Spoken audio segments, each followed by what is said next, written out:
집에 가고 싶은 사람. 군대를 빠져보겠다. 군 브로커가 있어요. 어떻게 하면 군대에서 잘 나갈 수 있다. 한 사람당 몇십만 원씩 받고 가명을 목적으로. 보험금, 그런 분들을 위해서 구독 빵! 좋아요. 알림과 댓글을 명 받았습니다. 예, 신고합니다. 필승! 안녕하세요. 정신건강의학과 전문의 오동훈입니다. 네, 안녕하세요. 김지용입니다. 네, 안녕하세요. 허규형입니다. 네, 오늘 방송에서는 어떤 얘기를 하기로 했죠? 일단 둘 다 왜 이렇게 입술이 반짝반짝거려야 돼요? 부담스럽게. 제 입술이 너무 말라가지고 립글로즈를 좀.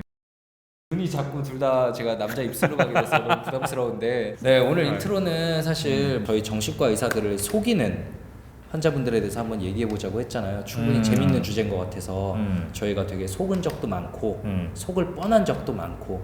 특히 그 군대 문제 있잖아요. 예, 저희가 아마 제일 많이 접한 그런 유형 중에 하나이지 않을까 싶은데, 특히 두 분은 좀 이제 저와는 달리 군의관으로 근무를 하셨으니까 그런 경험이 좀 더 많으실 것 같아요. 또 그때 생각하니까 우라통이 터지네요. 저희 둘은 군의관 갔는데 그쵸. 혼자 공보위로. 네, 공중보건의로 되게 좋은 병원에서 근무하면서 혼자 꿀을 빠셨죠. 아니, 저도 진짜 항상 이렇게 군 생활을 해보고 싶다라는 마음이 있었는데 무산돼서 굉장히 좀 안타깝게 생각을 했습니다. 네. 어쨌든 이제 군대에서 있다 보면은 그 병역 판정을 하게 되는 일도 있으신가요? 어떠세요? 많죠. 사실 뭐 저랑 규영이랑 둘 다 그거 너무 많이 해가지고 그 프로세스에 대해서는 좀 빠삭한데, 과연 군대에 갔을 때 어떤 프로세스로 뭐 정신과 진단을 받고 혹은 뭐 귀가 조치도 받잖아요. 뭐 그리고 면제 판정을 받기도 하고. 처음에 들어가서 적응을 잘 못하는 것 같다, 문제가 있는 것 같다라고 하면 부대에서 이렇게 연락을 주세요. 저희나 아니면 병영생활 전문 상담관 아니면 군종, 이제 종교 면담을 시행합니다. 그래서 이제 최종적으로는 정신과 군의관이 보고요. 그 다음에 진단서를 써서 이제 국군 수도병원이라든지 그런 큰 병원에 가게 되죠. 그래서 거기서 진단서를 받아오고, 네, 계속 복무가 가능한지 혹은 다른 부대로 옮기는 게 좋은지, 네, 이런 것들 결정을 하게 되고. 지금 허경 스님이 말해준 거는 이제 부대 배치가 이미 끝난 이제 군인들을 힘들어할 경우에 얘기하는 거고, 그 전에 자대 배치가 되기 전에 신병교육대에 먼저 가요. 일단은 손들라고 해요. 집에 가고 싶은 사람. 그러면은 정말 많은 분들께서 나는 힘들어서 안 되겠다, 집에 가고 싶다라고 손을 드세요. 꼭 가야겠니? 뭐가 그렇게 힘드니? 라고 여쭤보면은 이제 뭐 우울, 불안, 불면 등 다양한 얘기들이 나오는데, 뭐 어쩔 수 없이 일단은 진료를 받도록 하고, 그러면은 상당수가 사실은 귀가 조치가 쉽게 돼요. 일단 집에 가요. 근데 문제는 뭐냐? 몇 개월 뒤에 다시 와요. 귀가한 다음에 정신과 진료를 꾸준히 받고 뭐 3개월 혹은 6개월 꾸준히 받고 민간병원에서 진단서를 다시 받아가지고 등급을 다시 받아야 되는데, 정신과 병원이라는 곳이 가기가 이렇게 쉬운 곳은 아니잖아요. 그래서 다시 입소를 하게 되고, 그거를 몇 번 반복하면서 몇 년을 사실 날리시는 분들도 많이 봤어요. 아, 그래요? 뭐 아무래도 두 분이 경험이 많으시니까 부대에서 직접 보셨던 환자분들 썰 조금만 풀어주시면 좋을 것 같아요. 진짜 병사용 진단서를 받기 위해서 6개월 외래 치료를 받고, 네, 뭐 입원 치료를 한다거나 하는 분들은 진짜 양반이다, 라는 생각을 많이 할 정도로 이분이 진짜 환자가 맞나? 그런 환자들이 진짜 많았어요. 맞아요. 네.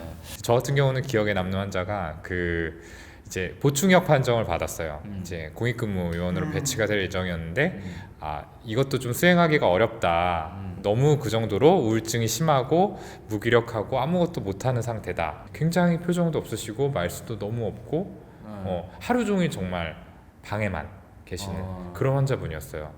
근데 이제 좀 우연히 병실 창 너머로 그분의 모습을 지켜봤는데 1인실이었거든요.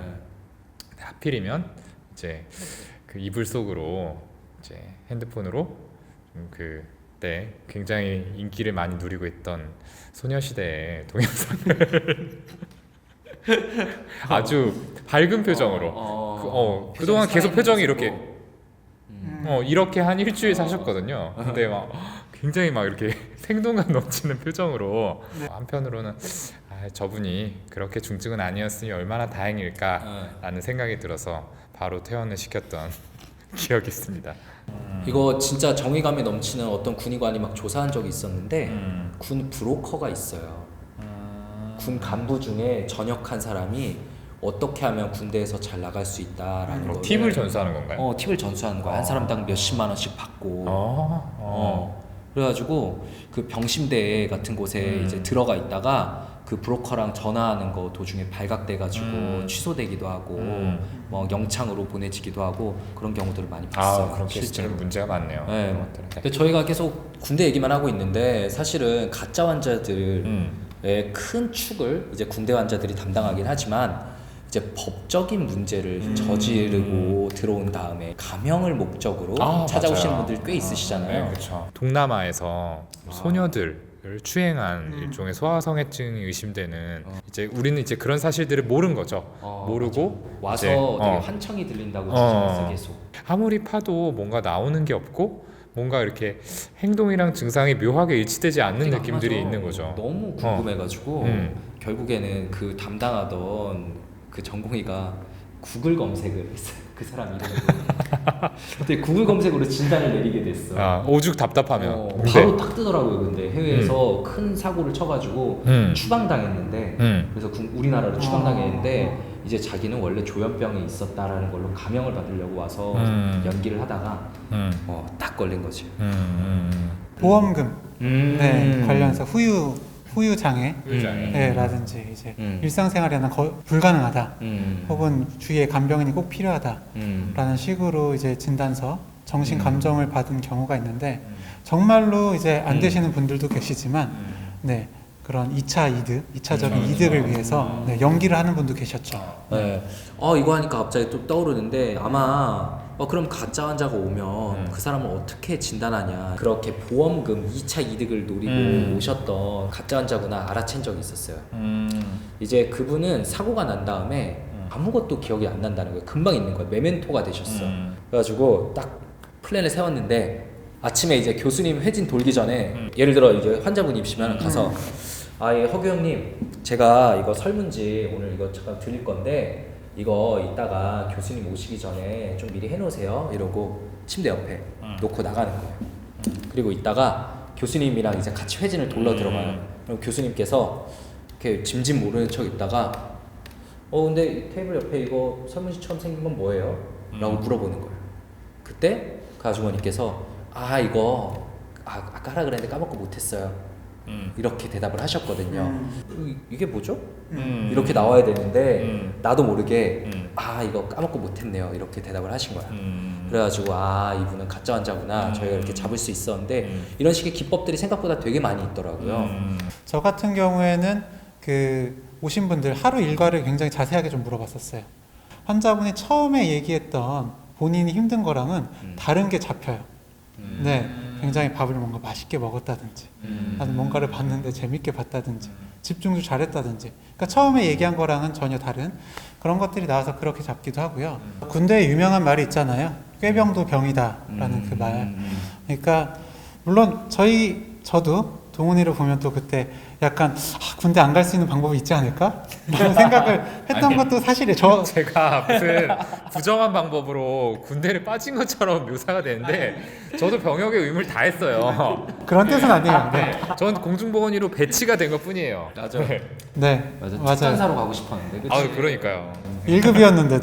저 네. 되게 해보고 싶었는데 네. 두 분 너무 하여튼 그런 생각을 했었고 아마 많은 한국 남성분들은 그런 생각 가지고 계실 거예요. 그럼요. 그런데 대부분. 실제로 그걸 시행하시는 분들이 그렇게 많지는 또 않잖아요.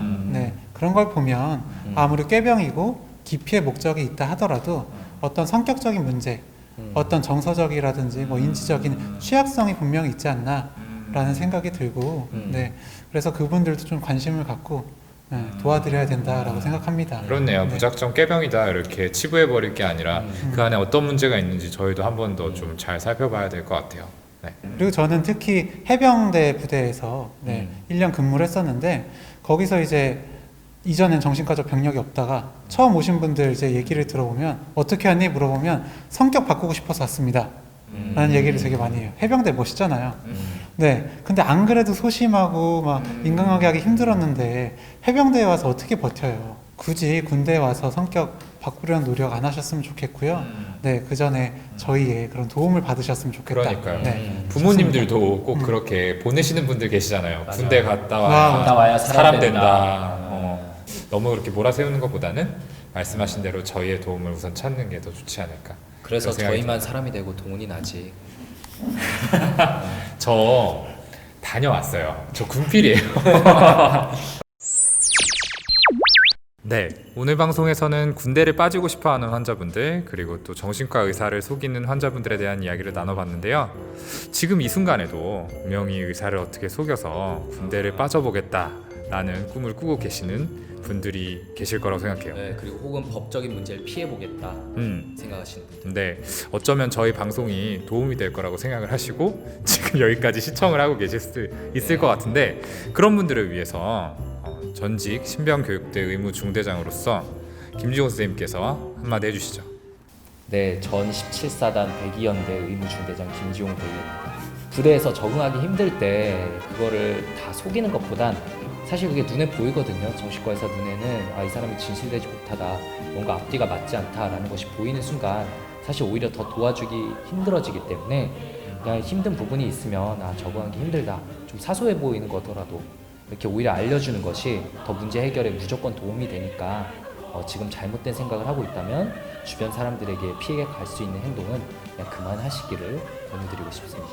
오늘 방송 재밌게 보셨다면 구독 빵! 좋아요!